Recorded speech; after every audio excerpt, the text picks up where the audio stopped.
Alors, on a le plaisir donc de recevoir Florent Garabon-Garcia. On va ce soir introduire le débat avec Françoise Hermont et moi-même.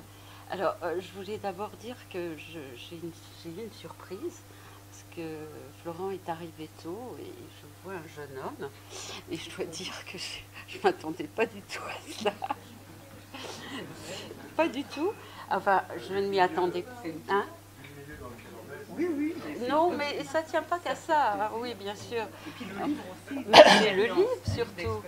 Moi, j'avais l'impression que c'était un monsieur qui Oui, s'était oui. colté, pourquoi pas Reich. Oh non. Là, ça aurait été difficile, mais Deleuze et En tout cas, Deleuze et Guattari, Guattari. Houry, enfin toute cette Foucault, enfin tout d'un coup, je me suis dit, mais ce monsieur, il n'a pas connu tout ce monde, mais comment a-t-il fait pour en parler de cette manière-là? Alors ça a été vraiment une surprise. Mais c'est une bonne surprise, parce que ça veut dire quand même qu'il y a des gens qui n'ont pas vécu cette époque comme nous. Et vous nous parlez de notre époque comme si vous y aviez été. Alors, je dois dire que c'est un livre, d'abord, qui nous réveille. Et ça ce n'est pas toujours le cas. Parmi les livres qu'on lit en psychanalyse, c'est vraiment un livre qui nous réveille et qui nous instruit en plus. Et moi, ce que j'ai beaucoup aimé dans ce livre, c'est qu'il est sans concession. Je veux dire, bien que ça soit une thèse qui a été reprise, et je dois dire que votre livre n'a pas du tout justement les imperfections des thèses qui ne sont pas toujours agréables à lire, parce que justement tout est déployé, tandis que là, vous allez directement au fait. Comme je dis, c'est sans concession. Et, euh, oui, qu'est-ce que je où j'en étais? Oui, alors, il y a beaucoup de choses dans ce livre. Il est en fait très agréable à lire. Il est d'une écriture facile à lire. Mais en fait, c'est un livre qui n'est pas si facile du tout, parce qu'il déploie à la fois toute une historiographie de la psychanalyse et en même temps la théorie. Et ça fait que tout ça n'est pas simple. Alors, bien évidemment, Florent Garabon et Garcia est dans la voie de Deleuze et Guattari, hein, clairement, et il remet dans l'actualité aujourd'hui l'importance de ce travail qui a été, il le dit très bien, l'anti-Oedipe n'était pas une anti-psychanalyse, mais elle a eu mal à partie quand même avec l'univers de la psychiatrie et de la psychanalyse de l'époque. D'ailleurs, peut-être que en le parlant un peu en marge de votre livre, vous nous ferez peut-être encore mieux entendre qu'est-ce qui a fait que ça a été si difficile à passer, et qu'on est tous de cette génération à avoir entendu parler de Deleuze et Guattari, mais je ne sais pas s'il y en a tellement qui l'ont lu vraiment dans le texte, et je le comprends d'autant mieux que même je n'ai pas lu dans le texte, mais en lisant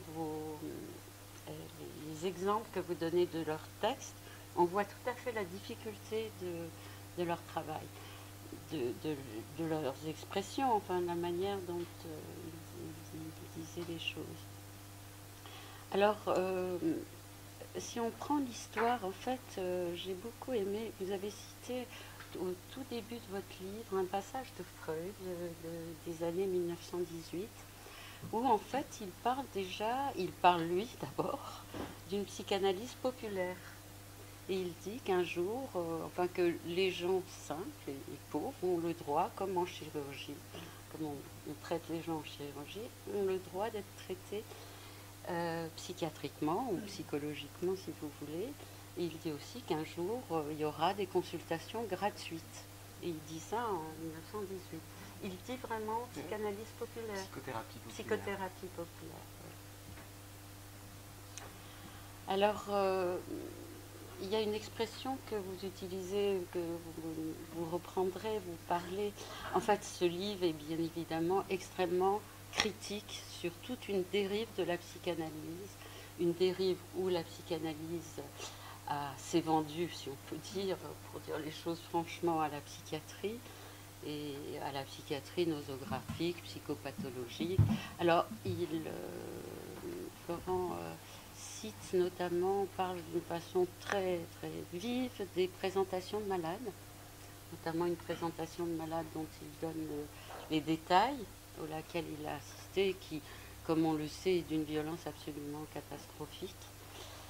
Et donc il dénonce ça. Enfin, il dénonce beaucoup de choses dans ce livre, et c'est là l'intérêt de son livre, hein, c'est qu'il les dénonce, et que tout ce qu'il dit concerne l'actualité de la psychiatrie aujourd'hui, et ne peut que nous intéresser à se demander comment faire pour peut-être échapper un peu à tout ça. Alors, bien évidemment, vous reprenez un petit peu en suivant théoriquement ce qui a fait cette dérive, si vous voulez, de la psychanalyse, qui, avec ses théories, a fini par fermer un peu les choses.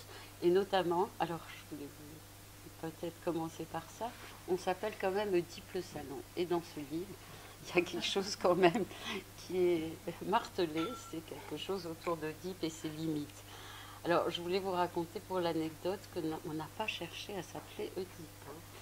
Mais au départ, c'était Office d'échange et de diffusion de l'information psychanalytique. C'était l'époque du Minitel, vous voyez si c'est vieux. Et quand on avait écrit Office d'échange et de diffusion de l'information psychanalytique, le SIC, c'était Oedipe. Et on s'est dit, voilà, ça nous est tombé dessus, quoi. Voilà, d'où Oedipe. Il y a une amie qui disait, mais est-ce que ce monsieur accepterait de venir à Oedipe le Salon? Oui. Alors, bien sûr, vous reprenez avec beaucoup d'insistance ce que Oedipe a produit quand même dans la théorisation comme fermeture d'une certaine manière. Et vous dites combien aujourd'hui on ne peut pas s'en tenir là, on sait bien, compte tenu de l'évolution des familles, de la civilisation, de la société, de plus traiter Oedipe comme on le traitait avant. Je pense qu'on ne pourra jamais l'oublier, hein, et qu'il est toujours actif, mais peut-être que vous montrez bien en quoi c'est actif, mais on ne peut pas s'en tenir à ça. Alors, vous notez bien que il y a vraiment eu une rencontre entre Lacan et Deleuze et Guattari. Une rencontre difficile, mais certainement qui a eu lieu. Et vous dites bien que Deleuze et Guattari, en fait, voulaient questionner véritablement Lacan et pas du tout s'opposer à ce qu'il faisait. Et en fait, la rencontre véritable entre Deleuze et Guattari et Lacan s'est produite, comme vous expliquez ça très très bien, avec le dernier Lacan, celui de l'inconscient réel. À partir de là, il pouvait vraiment se retrouver. Alors, bon, je crois que c'est vraiment un livre qu'on a intérêt à lire parce qu'il fait revisiter beaucoup de choses, notamment tout ce qui est du côté du structuralisme que vous dénoncez aussi beaucoup, avec toute la conceptualisation sur la forclusion, les noms du père, le nom du père et les noms du père, et jusqu'à arriver, et ce qui, bien sûr, dans cette théorisation, le problème de cette théorisation, c'est que ça a fermé l'ouverture à la psychose. Et vous, avec Deleuze et Guattari et le dernier Lacan, on a pu de nouveau s'intéresser à la folie et non pas à la psychose régressive, déficitaire, voilà, qui finalement ne pouvait pas être traitée dans le transfert, enfin des choses qu'on a dit qui nous ont empêchés, disons, de travailler avec la folie. Donc vous ouvrez tout ce champ qui bien sûr est intéressant. Alors ce que je voulais vous dire quand même, et du côté d'une psychothérapie populaire, et aussi du côté de ce que vous dites de la situation aujourd'hui, j'ai envie de dire quand même que notre génération, enfin beaucoup d'entre nous, nous avons quand même travaillé dans une psychothérapie ou psychanalyse populaire. On a quand même travaillé dans les banlieues, on travaille à l'hôpital. En libéral, on est plus riche en tant que psychanalystes riches. C'est plus du tout notre génération.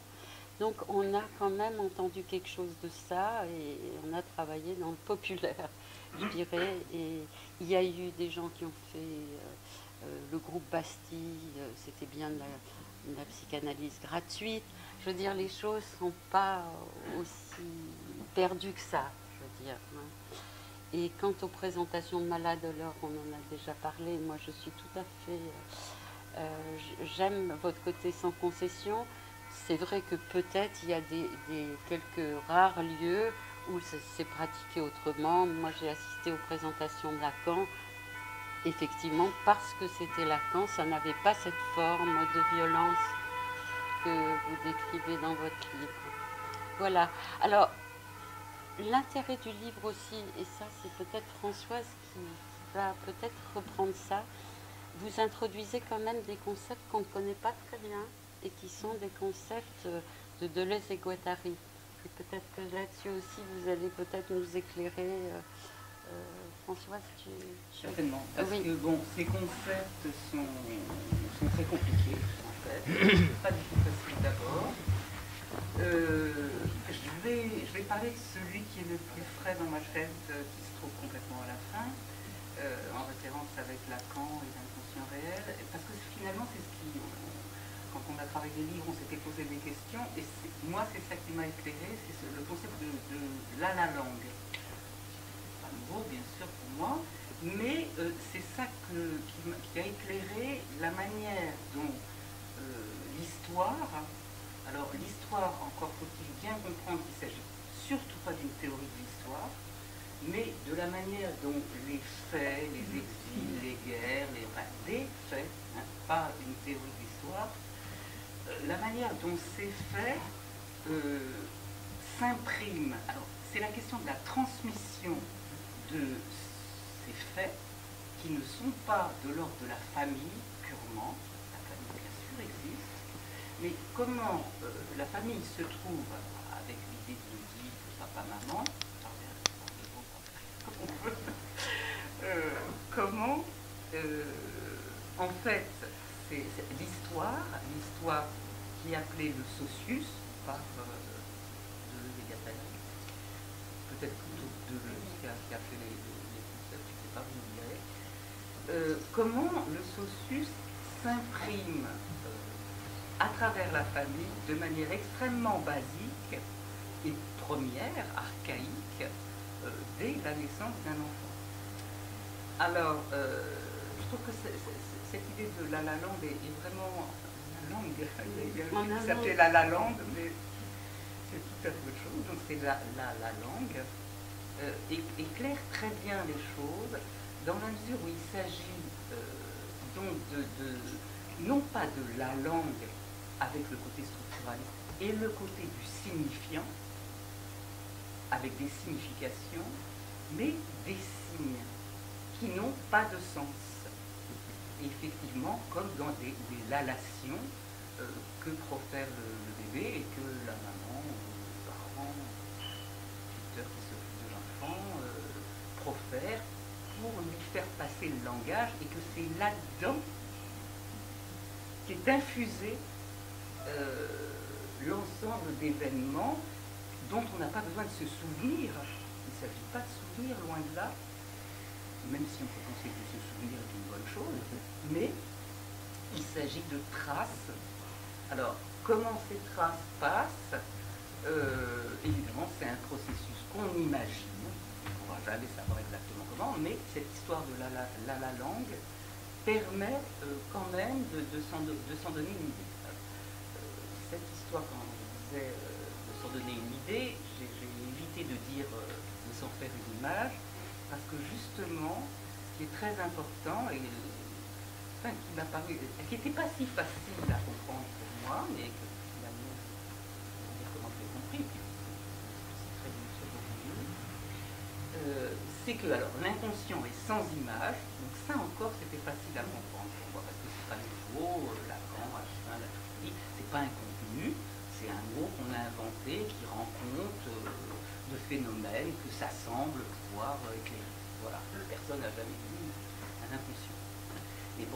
qu'il n'y a pas d'image de l'inconscient, ça c'est pas difficile à comprendre. Par contre, que le corps soit conçu non pas à partir d'images du corps, qui pour nous est assez familier, en particulier avec Dolto, mais alors qu'il s'agisse d'un corps sans image et sans représentation. Alors ça c'est compliqué parce que tout de suite il nous vient en tête l'histoire du refoulement des représentations de Freud, et on se dit mais alors ça va plus du tout, comment on va penser les choses, etc. Donc c'est pas simple, mais c'est quand même très intéressant, et après je vais vous passer rapidement la parole. Moi je trouve que pour moi, mais probablement pour beaucoup d'autres aussi, on peut aborder cette réalité théorique par Mélanie Klein, ce que vous faites, bien sûr, par Bion, par Winnicott, mais alors c'est assez simple quand on passe par là, parce qu'en fait, de quoi il s'agit? Qu'est-ce que c'est que cet inconscient de base, qui est sans image, sans représentation? C'est les émotions primaires, auxquelles on sait que le bébé a affaire, mais on n'en voit que des manifestations. On est obligé de faire une théorie pour expliquer ça. Et alors, ce que disent Deleuze et Guattari, c'est qu'il s'agit d'un inconscient machinique. D'abord, on peut alors, là, du coup, imaginer sous la forme de simplement un flux de libido et sa coupure. Voilà. Et c'est ça, le désir. C'est pas, là, il n'y a ni refoulement, ni image. Et après, bon, il y a des choses assez compliquées dans lesquelles vous allez rentrer, les synthèses passives, etc. Donc, c'est un inconscient machinique, avant tout. Et pas un inconscient, enfin, je ne sais même pas si on peut dire un inconscient humain, mais il n'y a pas encore d'humain. Voilà. Alors, il y a un seul point, bon, une question, c'est que pendant longtemps, je me suis dit, juste avant d'arriver à la fin où vous parlez de La La Land, je me disais, mais il ne parle pas du tout du transfert. Voilà. Et puis finalement, j'ai rattrapé la chose parce que d'abord, vous parlez de clinique, donc là on voit très clairement comment fonctionne le transfert dans votre manière de travailler. Donc ça c'est vraiment important parce qu'il y a trois exemples, on ne peut même pas dire des exemples, trois expériences cliniques qui sont racontées en détail de manière extrêmement claire et agréable. Et là on voit effectivement comment ça marche dans le transfert.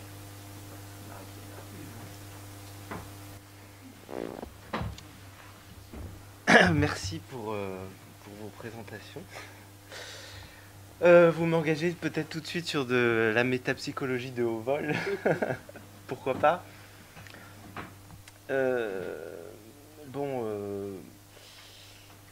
Effectivement, il y a une partie très exégétique, assez technique sur les questions que vous évoquez d'un inconscient hors représentation. Et c'est une partie, je veux dire que je l'ai écrite, j'ai déployé la clinique à côté. On voit comment ça s'articule, mais il y a vraiment une partie une partie exégétique spécifiquement dédiée à ça. Je pense que, alors ceux qui sont pas, le livre était destiné, comme vous l'avez dit, il est plutôt lisible, il a été écrit pour être lisible. Hein. C'était un parti pris de l'éditeur. Que ça ne s'adresse pas qu'aux spécialistes. Mais cette partie exégétique plus spécialisée a été malgré tout préservée, car il y avait évidemment un enjeu hein, que vous avez rappelé. Moi je pense que si je me suis lancé dans cette exégèse et que j'ai appuyé ou j'ai mis en avant cette idée d'un inconscient hors représentation, hein, qui est à la fois exploré par Deleuze et Guattari, puis c'est surtout ça qu'ils mettent en avant, mais aussi par le dernier Lacan. Effectivement, on trouve des traces ou des théorisations antérieures hein, chez Mélanie Klein. Deleuze et Guattari en parlent beaucoup, ils s'appuient sur Mélanie Klein, tout en la critiquant en même temps, hein, puisqu'elle revient à la représentation in fine. Et surtout, elle le dit précoce. Absolument, elle naît de l'Oedipe, là où, pour Deleuze et Guattari ou pour Lacan, il n'y en a pas, il ne faut pas faire de psychogénèse. C'est une absurdité. Bon. Donc, si j'ai vraiment insisté sur voilà, un inconscient pas imaginaire, pas symbolique, mais plus du côté du réel, c'était certainement aussi pour montrer déjà une communauté de problèmes chez des auteurs qui, en tout cas tels qu'on me les a transmis, étaient présentés comme n'ayant rien à voir, et surtout pas, il ne fallait pas confondre les choses, pas les domaines, ils ne s'occupaient pas des mêmes objets, etc. Or, en lisant les œuvres, je me suis rendu compte que pas du tout, il y avait un dialogue, et qu'il y avait des croisements. Hein.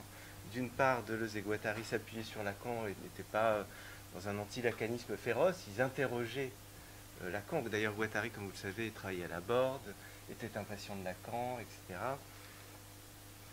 Et en même temps, le dernier Lacan, ça c'est une hypothèse que j'avance, s'appuie, peut-être sans le dire, puisqu'il ne citait pas toujours ses sources, hein, ni les manières dont il procédait, s'appuie aussi peut-être sur l'anti-Oedipe.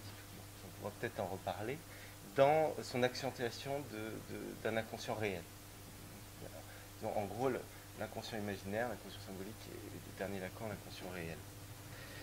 Notamment avec Joyce. Mais chez Deleuze et Guattari, c'est à partir d'Artaud. Donc, bon, je pense que j'ai surtout mis en avant cette théorisation. D'abord, pas simplement à partir d'un goût pour les choses savantes ou exégétiques, mais aussi parce que dans la pratique qui était la mienne, avec les patients en très grande souffrance psychique, j'ai eu à croiser des collègues qui avançaient d'autres théorisations qui me semblaient très problématiques et qui empêchaient le travail. Donc une théorisation, disons, de l'inconscient structural, quoi, pour nommer les choses, hein, avec des concepts aussi très élaborés, des théories très élaborées, hein, très techniques, etc., mais qui fermaient la pratique, ou en tout cas qui avaient des effets nihilistes dans la pratique. Alors, aussi bien dans la psychose, c'est un point dont je ne vais pas parler tout à l'heure, qui m'a vraiment intéressé, c'est que vous parlez de la psychose et de l'enfant. Et moi, je me souviens, on est beaucoup à avoir commencé à travailler avec des enfants, avoir travaillé très longtemps avec des enfants dans des institutions où c'était gratuit, où il y avait des milieux très variés.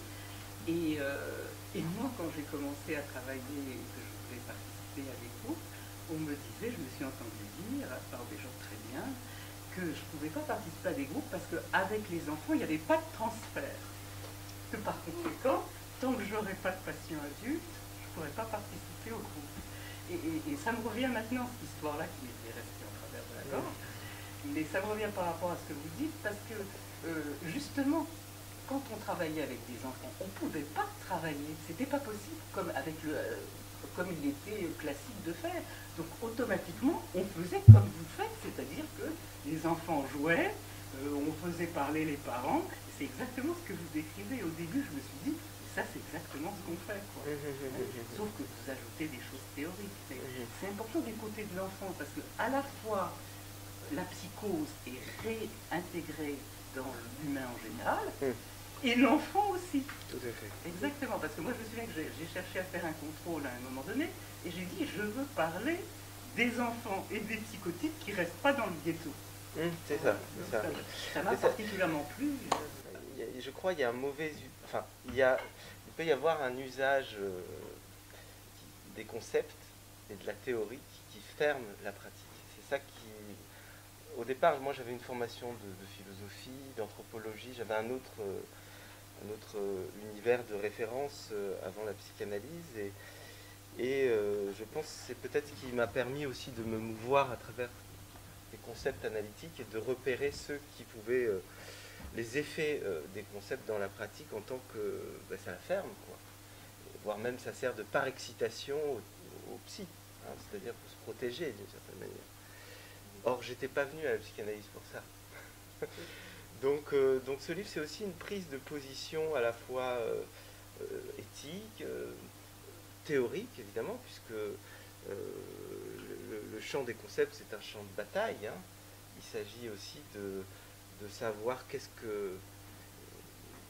à quoi servent les concepts, je dirais, hein. Alors, vous évoquiez une dénonciation, alors peut-être, je vois bien ce que vous voulez dire, peut-être c'est pas le terme que je préfère, disons plutôt une approche critique, ça oui, en tant que justement qu'il y a un usage des concepts qui a des effets cliniques dévastateurs. Donc peut-être à ce moment-là, il peut y avoir un effet de dénonciation, mais l'idée c'est plus voilà, de postuler ou d'élaborer une psychanalyse critique. Ça oui. Et donc il y a des psychanalyses évidemment, je serais plutôt pour défendre l'idée d'une psychanalyse critique. Et qu'on mette en débat effectivement les rapports entre concepts et pratiques. Parce que suivant les concepts qu'on se donne, on n'a pas les mêmes pratiques. Et puis il y a des concepts qui sont dévastateurs par rapport à la clinique, et il y en a d'autres, comme ceux que vous présentez, qui sont encourageants. Et c'est quand même mieux quand c'est encourageant. Oui, certes, c'est mieux. Même pour travailler, c'est mieux. Quand on Oui. vous dit, de ce côté-là, c'est pas possible, ou c'est pas de la psychanalyse, enfin, c'est quand même mieux d'avoir l'idée qu'on va fabriquer des concepts qui vont servir. Tout à fait. Je pense, pour rebondir sur peut-être pourquoi l'anti-Oedipe n'avait pas été reçu, bon, moi, c'est évidemment, je parle d'un autre temps, enfin, puisque j'étais pas de l'époque des grands auteurs et voilà. Donc on m'a déjà fait remarquer effectivement que c'est un livre que la génération antérieure peut-être n'aurait pas pu écrire. Bon, c'est tout à fait possible. N'ayant pas connu ces grands personnages, j'ai pas eu affaire au transfert direct à certains maîtres, donc forcément j'ai un rapport indirect au texte. Et puis il y a aussi simplement qu'il y a certainement l'histoire de génération et que chaque génération aussi certainement se réapproprie ou produit ses propres lectures. Alors, à mon humble échelle évidemment. Hein. Mais pour revenir à cette idée, qu'est-ce qui s'est passé avec l'anti-Oedipe? Je pense qu'au départ, le problème de Guattari était pratique.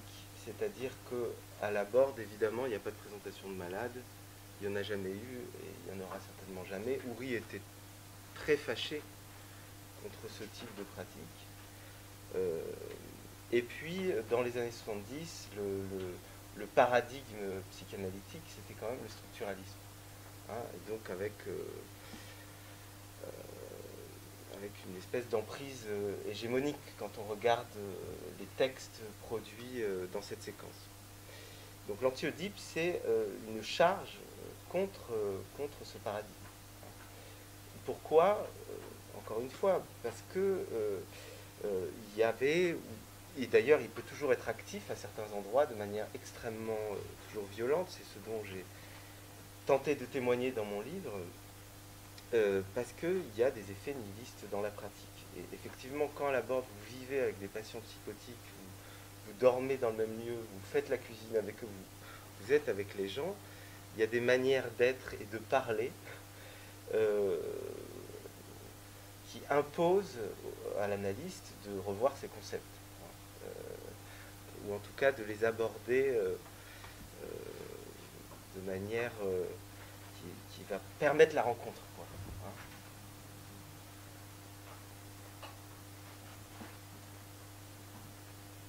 Là, vous avez un exemple très passionnant d'un délire, un patient délirant que vous traitez.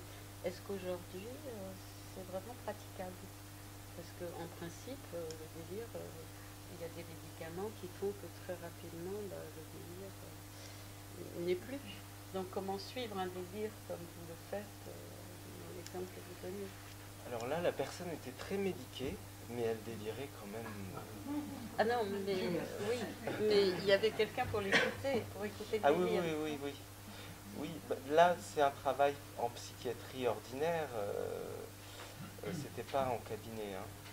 Donc il y a toute la dimension institutionnelle aussi de la violence de la psychiatrie contemporaine. Donc oui, on prend les patients comme ils viennent. Donc je me suis collé à m'écouter et à faire comme je pouvais. Donc j'en rends compte dans le livre, c'est tout à fait faisable. Après, évidemment, c'est d'autant plus difficile dans une institution qui est fermée à tout travail. Mais alors par contre, c'est ce dont aussi j'ai essayé de témoigner dans le livre, c'est-à-dire que comment dire, de la fermeture institutionnelle qui normalement ne permettrait pas, comme par exemple dans les institutions plus émancipées, orientées par la psychothérapie institutionnelle, disons la psychiatrie de base, dans laquelle on ne pense pas à l'institution, ou même l'hypothèse de l'inconscient n'existe pas. Quand même, il y a quand même beaucoup de gens dans le milieu psychiatrique qui ne savent pas que l'inconscient existe. Donc bon, aujourd'hui, oui. Et comment, à partir d'un lieu qui, a priori, est impossible, malgré tout, travailler. C'est ce dont j'ai essayé de témoigner. Et comment faire d'un désavantage structural, là, pour le coup, hein, c'est-à-dire que l'institution est vraiment répressive, hein, au sens où on pouvait la dénoncer dans les années 70, comment, à partir voilà, d'une mauvaise donne, en faire, au contraire, un outil pour aller plus loin dans l'analyse. Hein, puisque effectivement, le délire du patient est souvent en résonance avec des dynamiques institutionnelles et groupales qui peuvent être un ressort pour le travail analytique. Quand le patient fait rejouer à l'institution des traumas infantiles que l'institution ignore. Mais tout ça, en fait, ça s'est fait, je dirais, je ne savais pas trop au départ moi-même ce que je faisais. J'étais confronté à une violence institutionnelle complètement délirante et avec un patient aussi délirant. Donc comment, là, bon, je reprendrai on peut le dire aussi comme ça, à partir d'outils de la psychothérapie institutionnelle, comment travailler à la fois avec l'aliénation institutionnelle, sociale et l'aliénation inconsciente. Il se trouve qu'il y a des points de croisement. Et si on arrive à les attraper dans le cadre de la cure, alors là, ça peut produire des effets, alors qu'on est dans un endroit qui normalement est impossible pour mener ce travail. Alors, évidemment, ça suppose d'être sur la marge institutionnelle, de louvoyer, c'est pas toujours évident. Pour donner un exemple, on comprend très bien avec votre exemple, c'est une femme qui se retrouve enfermée et à qui vous faites remarquer, après évidemment un travail, que ce qui lui arrive là et qui est abusif, elle aurait peut-être la possibilité, bon c'est en fin de course, hein, d'éviter de se faire enfermer. Et puis en fait c'est quelque chose qui se répète, qui a été dans sa vie familiale. Voilà. Donc là on a vraiment un exemple, parce que vous avez travaillé à partir, elle se plaignait de l'enfermement, mais vous avez réussi à remettre en jeu avec des choses qu'elle avait vécues qui se répètent. Tout à fait. Alors, ce qui est détonnant, c'est aussi comment cette patiente, je dirais un peu massivement, faisait péter les plombs à l'institution. C'est ça, c'est-à-dire qu'il y a un excès, et il y a un passage à l'acte de l'institution quand elle enferme la patiente, l'institution. Vous voyez ? Donc, là, ça interroge. Puisque dans l'histoire que vous me demandez d'évoquer, il y a cet aspect-là qui est que légalement et même objectivement, il n'y a pas de raison de l'enfermer. Or, elle est enfermée. Donc il y a une folie institutionnelle. Donc tout le ressort de cette histoire, c'est qu'en réalité, la patiente, à son insu, évidemment, fait répéter à l'institution l'enfermement maternel. Mais tout ça, je ne le sais pas. C'est-à-dire que ça se fait en chemin. Donc j'essaie aussi de rendre compte voilà, des aléas, de la rencontre, de mon incompréhension des fois, parce qu'il y a des fois on ne comprend rien quand même, des trouvailles qui se font, à la fois avec le patient et puis de certaines audaces parfois qu'on peut avoir. C'est pas toujours maîtrisé quand même. Notamment pour cette patiente qui s'était fait enfermer alors qu'évidemment j'étais parti en vacances. Un grand classique de l'hôpital psychiatrique et de sa répression contemporaine. Et il n'y avait pas de... Bon, normalement, pour être enfermé, il faut soit se mettre soi-même en danger, soit mettre en danger l'autre. Et là, c'était pas son cas. Alors j'avais beau interpeller mes collègues, je dis mais je ne comprends pas, qu'est-ce qui se passe, pourquoi elle est enfermée, c'était même pas légal quoi. Bon. C'était dans quel institut? C'était un hôpital psychiatrique de banlieue parisienne. Et donc j'étais bien emmerdé parce que elle déclenchait dans l'équipe et chez les docteurs responsables une grande haine en fait. Une grande, et pas possible de discuter quoi. Les gens, l'équipe était très angoissée.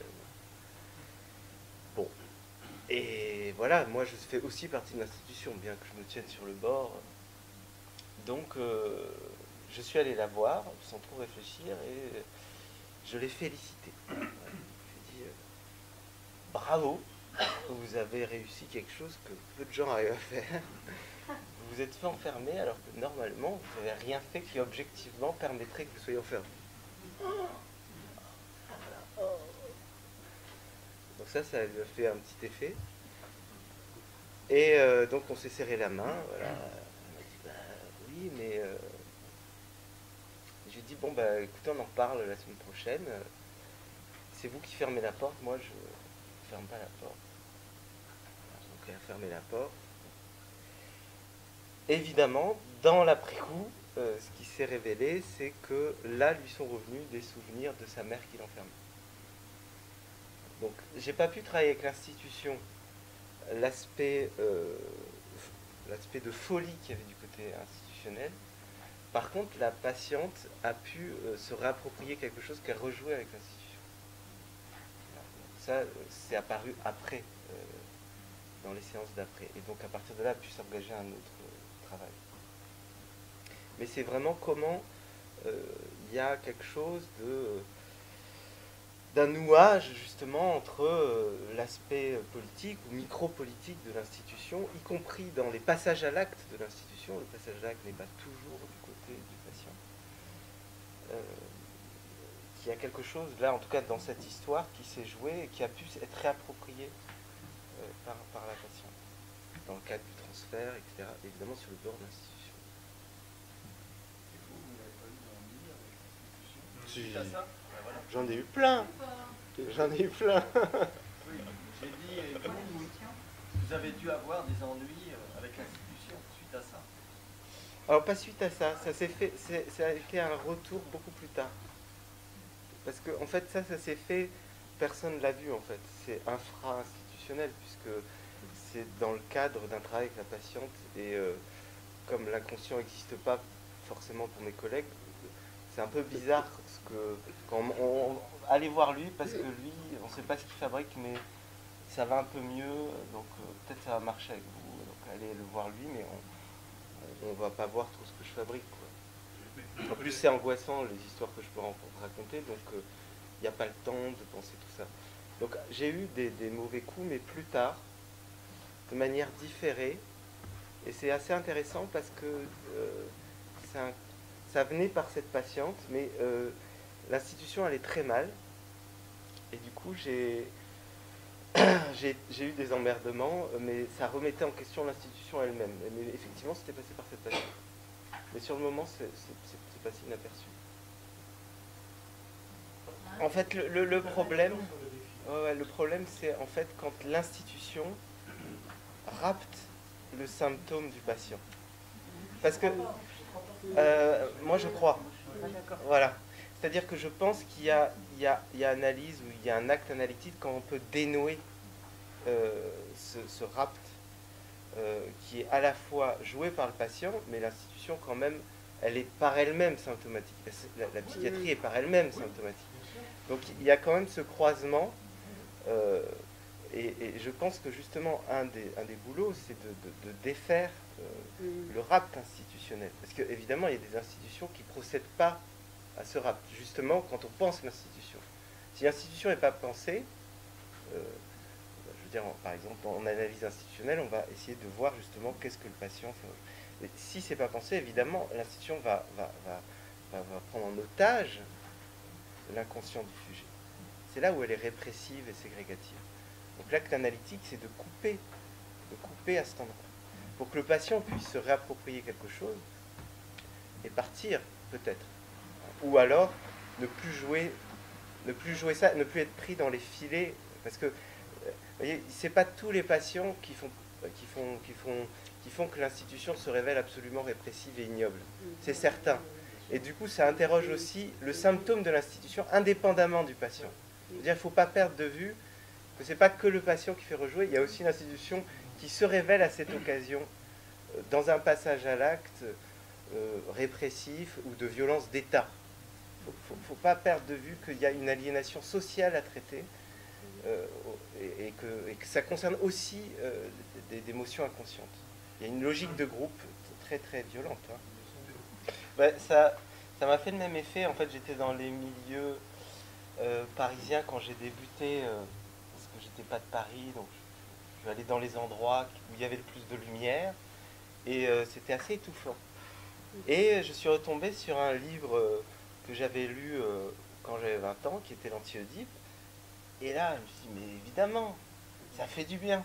Donc c'était beaucoup plus tard hein, que vous, mais il y a un air frais à partir duquel, effectivement, que j'ai pris. Et c'est pour ça que je l'ai réactualisé. Enfin, j'en ai montré en quoi c'était pas du tout has-been, contrairement à ce qu'on peut raconter, en tout cas une certaine doxa peut raconter, et qu'il y avait au contraire vraiment des outils, à la fois théoriques, cliniques, etc. Ils avaient tenté de dire quelque chose. Il y avait et l'air frais, mais en plus quelque chose qu'ils essayaient de dire par rapport à la psychose, par rapport à un certain nihilisme. Voilà, bon. Et donc, effectivement, le livre, il y a une critique plus de l'établissement que de l'institution, si on doit faire des nuances, hein. Mais justement pour dégager les signes d'ouverture qui font que, certes, il y a un mur, mais il y a des fissures dans le mur. Hein. Castoriadis, il parlait de ça. On a l'impression d'être face à un mur, mais il y a toujours des fissures, en fait, si on regarde bien, et que, en fait, ça s'écarte et ça va s'effondrer. C'est plutôt ça, hein, l'idée du livre. Il y a une critique dure, y compris de la psychanalyse, ou en tout cas de certaines psychanalyses, et une focale sur la fissure dans le mur. Parce que c'est vrai que sinon tout est bouché. Il y a beaucoup de choses là. Bon, d'abord, je ne crois pas que mon livre que la thèse que je défendrai dans mon livre, c'est que y aurait, ça serait la crise radicale de la psychanalyse. Je pense pas que ça soit ça que je raconte. Non, pas du tout, pas du tout. Ensuite, sur la question des psychanalystes aux pieds nus, oui. Alors ça, ce livre est un témoignage de psychanalystes aux pieds nus. Donc, si vous voulez, au départ, il y a quelque chose de la philosophie que j'ai pas renié. C'est le débat d'idées. C'est une capacité pour mettre en problème les phénomènes auxquels on se retrouve confronté, les mettre en débat, essayer de les penser et de savoir de quoi on parle. Dans le livre, je critique une certaine psychiatrie ségrégative. Hein, je montre toujours de quoi je parle aussi. C'est pas qu'abstrait. Il y a des parties abstraites, mais c'est toujours, j'essaye de montrer pour voir de quoi on parle, parce que c'est vrai que sinon on dialogue abstraitement. Il y a déjà beaucoup de livres comme ça. Bon. Et il y a effectivement une critique d'une certaine psychanalyse, qui à mon avis n'en est pas une, que j'appelle psychanalysme. Hein, il faut quand même distinguer les choses. Si après, le livre est plutôt, du coup, à mon avis, si je devais le situer à partir de votre métaphore sur le spectre des pratiques psy, il serait plutôt clairement du côté des analystes aux pieds nus. Hein. Simplement, tel que j'ai rencontré le champ analytique au moment où ça s'est fait pour moi, au début des années 2000, j'ai été personnellement confronté à un dogmatisme extrêmement violent, à des pratiques qui m'ont sidéré, et j'ai été très étonné de ne pas trouver dans la littérature contemporaine des analystes, des productions de livres, un écart par rapport à des écarts théoriques ou des écarts critiques par rapport à ce qui se passait. Pour trouver cette littérature critique, j'ai dû remonter dans les années 70. Et du coup aussi à l'Anti-Oedipe et à Michel Foucault, etc. etc. Donc c'est à partir de là, ce livre il est très personnel, c'est aussi une prise de position dans le champ tel qu'il s'est présenté à moi à un moment. Et aussi des aléas de mes rencontres, c'est-à-dire que, comment dire,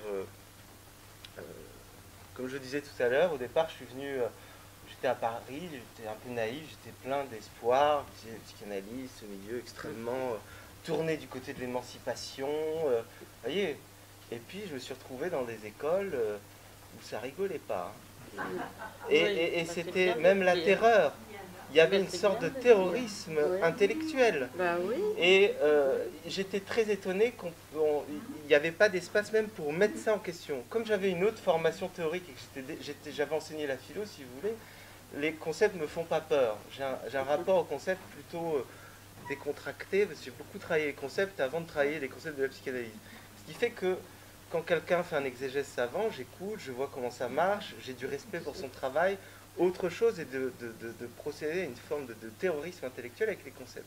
Et ça, c'est quelque chose qui m'a beaucoup choqué quand je suis arrivé dans le milieu, parce que voilà, je venais d'autres horizons où effectivement il peut y avoir des dogmes, etc., mais pas aussi loin, c'était pas aussi violent que dans le milieu analytique. Et puis il y avait des pratiques qui, effectivement, j'étais pas venu à la psychanalyse pour ça, en tout cas, c'était pas mon expérience de la psychanalyse. Du coup, dans ce livre, il y a effectivement une critique de certaines orientations théoriques et des effets cliniques dans lesquels certains sont embarqués et embarquent les patients. Voilà. Donc, il me semble que ce débat sur les pratiques, sur la théorie, un débat aussi épistémologique, n'a pas assez souvent lieu, en tout cas à mon goût, hein, c'est peut-être une lubie personnelle, mais n'a pas assez lieu dans le champ analytique. Il m'a semblé qu'en tant que, personne qui pratiquait, puisque j'étais là et que je recevais des patients, j'allais à ma mesure, évidemment, et avec toutes les limites que ça implique, me lancer et poser des questions qui m'avaient interpellé personnellement. Je me suis retrouvé dans des écoles qui prenaient le structuralisme, donc à faire une formation, comme beaucoup peut-être d'entre vous, ou même d'autres encore en ce moment, des jeunes gens qui rentrent dans une école, et il y a des processus, des parcours avec des exigences, pourquoi pas. Et je me suis retrouvé, avec la théorie de la forclusion, avec le transfert impossible avec le psychotique, avec... oui, en tout cas au début des années 2000, c'était le cas. Alors pas partout, attention, ça va, c'est pas si net, hein. Et donc voilà. Et donc c'est vrai que dans ce contexte, lire l'Anti-Oedipe, ça a été une respiration. Hein. À partir de là, effectivement, je me suis ressaisi de ces notions qui avaient été mises de côté, comme le terme schizoanalyse, hein, qui était en fait, pour Guattari, une manière de remettre la schizophrénie au centre du modèle de la conscience, d'où le terme schizoanalyse. Hein. De la même manière que Freud avait écouté les hystériques, il s'agissait de tendre l'oreille aux productions du psychotique, et d'en élaborer, eux, ils proposent d'en élaborer carrément un modèle. C'est ce dont on parlait tout à l'heure, c'est-à-dire l'inconscient machinique. Hein. C'est à partir de là c'est à cette occasion, du coup, que je me suis réintéressé à ça. Mais c'était par réaction, hein. C'est-à-dire que je ne trouvais pas les outils pour accueillir les gens, aussi, très simplement. Si vous voulez, le problème, c'est de choisir entre Charlie et Scylla, quoi. Ah, on fait rien du tout. Moi, je pense au contraire qu'il faut partir de là d'où on est et être dans une position affirmative, sinon on ne va pas s'en sortir. Hein, tout va mal. Bon, il y a des époques qui étaient bien plus pires qu'aujourd'hui. Ça va pas bien aujourd'hui, mais il y a des époques bien plus terribles et où quand même on a réussi à faire des choses. Donc il y a à prendre acte d'une catastrophe, certes, mais au regard de plus grandes séquences historiques, rien n'est joué. Hein, je pense qu'il faut faire attention aussi à comment on se subjective dans la catastrophe. Ni la nier, mais il faut faire attention parce que l'ennemi de classe ou les classes dominantes ont tout à fait intérêt à ce que tout le monde soit désespéré. Oui, absolument. C'est parfait. Il ne faut pas leur faire ce plaisir. Mais c'est des courants parallèles et qui se développent en parallèle. Donc en fait, il y a des résonances et aussi des désaccords. Il y a même des conflits entre eux. Mais effectivement, aujourd'hui, on pourrait les relire à la lumière de en quoi ils pourraient nous servir. Et ça pourrait être assez fécond, pourquoi pas. Il y a vraiment des ponts avec KS, etc. À ceci près, peut-être aussi, c'est qu'il y a la dimension plus politique qui est présente chez Guattari et peut-être qu'il manque beaucoup aux psychanalystes contemporains. En tout cas, peut-être pas tout le monde, mais je crois qu'il y a peut-être eu un repli sur la psychopathologie prôné dans certains endroits, pas par tout le monde évidemment, on est bien d'accord, mais une espèce de doxa, de pureté de l'analyse qui fait qu'effectivement, quand le malaise politique frappe les institutions, si on n'a pas les outils pour penser, les outils politiques et cliniques, en tant que ça s'articule, si on n'a pas ça pour penser, on reste juste avec la psychopathologie, ça va être limité, quoi. Mais remarquez qu'il y a certains analystes qui sont connus, qui écrivent toujours des livres et qui prônent toujours cette psychanalyse pure. Ils sont cités dans le livre et très critiqués. Voilà, j'ai un moment, il faut appeler un chat un chat. J'étais très étonné que... je me suis retrouvé à être engagé à faire une critique sans concession. J'étais très étonné que personne ne l'ait fait vraiment, en tout cas pour la dernière séquence qui est la nôtre, que personne s'y soit lancé. Bon, je m'y suis lancé, j'espère que ça donnera envie à d'autres. L'idée, c'est un peu ça.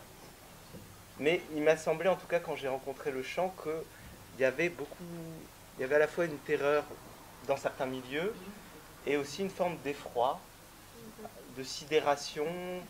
Donc bon, le livre, c'est aussi, si ça peut être ça, c'est aussi que ça donne envie à d'autres de causer, de se lancer, effectivement, par rapport à certains courants qui sont toujours dogmatiques, et qui prétendent toujours que la psychanalyse n'a pas de rapport aux politiques. Parce qu'il y a des livres très savants qui sortent tous les ans, toujours sur cette ligne, d'une psychanalyse pure, quoi. Alors ça ne correspond pas à ce que font la plupart des praticiens, ça c'est certain, mais n'empêche que entre les productions d'idées et les pratiques, il y a quelque chose... Là, peut-être mon livre est à l'intermédiaire, donc c'est pour ça qu'il frappe à plusieurs endroits. Mais je pense qu'il y a quelque chose à porter du côté des pratiques pour interroger un certain nombre de maîtres qui sont toujours là et qui forment plein de personnes, et qui c'est pas sans effet pour après comment on reçoit les patients. C'est ça qui est embêtant. Alors, désigner les concepts, oui, mais les travailler surtout. Ah bah oui, mais c'est pas simple. S'ils sont là et qu'il y a seulement... Ah mais évidemment. Mais il ne s'agit pas simplement de désigner. On serait d'accord. Il s'agit de les travailler. Ah bah oui, mais s'ils sont désignés, alors on les désigne, ils sont là, on n'y touche pas. Freud n'a pas cessé de bouger sa théorie et ses concepts, et Lacan idem. Donc c'est un travail. La psychanalyse se reconnaît plus par un travail sur les concepts que juste par leur désignation dogmatique. À mon avis, ça c'est important comme point, de faire cette distinction. C'est peut-être déjà le premier point pour préciser et répondre à votre question. Le deuxième point, c'est que Deleuze et Guattari ne disent pas qu'il n'y a pas d'Oedipe. Et d'ailleurs, dans le livre, j'essaye de reprendre cette fausse polémique qui a fait long feu quand même. Si vous lisez l'anti-Oedipe, vous verrez qu'ils ne disent pas qu'il n'y a pas d'Oedipe. Écoutez, ils ne disent pas qu'il n'y a pas d'Oedipe, ils disent qu'il n'y a pas que l'Oedipe. Ce qui n'est pas exactement pareil. Vous voyez, c'est pas pareil. Ils disent on ne peut pas arraisonner l'inconscient au seulement l'Oedipe. Ils disent il y a plus, ça déborde. Il y a l'histoire, il y a le socius, il y a le réel, il y a des objets partiels, c'est en deçà. Et ils proposent des concepts. Ils proposent, en plus à partir du Lacan des années 70, qui n'a pas encore théorisé Joyce, de précipiter certains concepts lacaniens que Lacan est en train d'élaborer. Parce que Guattari va écouter Lacan comme les gens à la Borde. Hein. Tout le monde, le jour du séminaire, tous les labordiens vont là-bas. Donc ils sont très à l'écoute de ce qu'est en train d'inventer Lacan. Et Guattari, à mon avis, c'est aussi dans un souci clinique. Enfin bon, il vit avec les psychotiques, il ne va pas juste déclarer qu'ils sont forclos et que le transfert est impossible. Vous voyez bien qu'il y a un problème pratique. Or, c'est aussi à partir de ces théorisations qu'il y a un certain nombre d'analystes à cette époque qui font ça. Donc, l'enjeu de reprendre, de critiquer, si vous voulez, le moment peut-être où, sous le paradigme structuraliste, il y a eu une idée comme quoi, si vous voulez, une hégémonie chez les docteurs lacaniens, pas chez Lacan. Là aussi, il faut distinguer les choses, parce que sinon on a des blocs. Alors il y a le Lacan, et puis c'est pas vrai, ça discute. Les gens se croisent, ils se connaissent, ils sont en analyse, ils ont des histoires d'amour. Si on regarde un peu plus près, les concepts ne sont pas figés, ils sont au travail. Lacan lui-même bouge. Vous prenez sa théorie dans les années 50 et à la fin, c'est pas pareil. Et les théorisations, je finis, les théorisations, quand quelqu'un qui est analyste comme Guattari produit sa théorisation avec Deleuze, parce qu'il travaille avec des gens très fous à la Borde et qui vit avec eux, il le fait à partir de Lacan.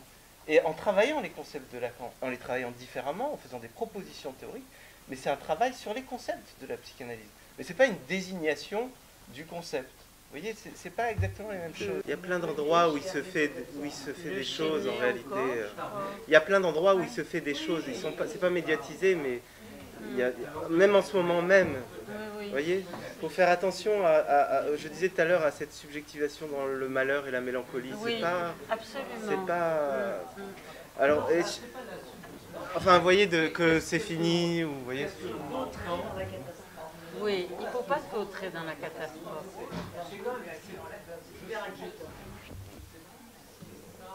Faut jouer des deux.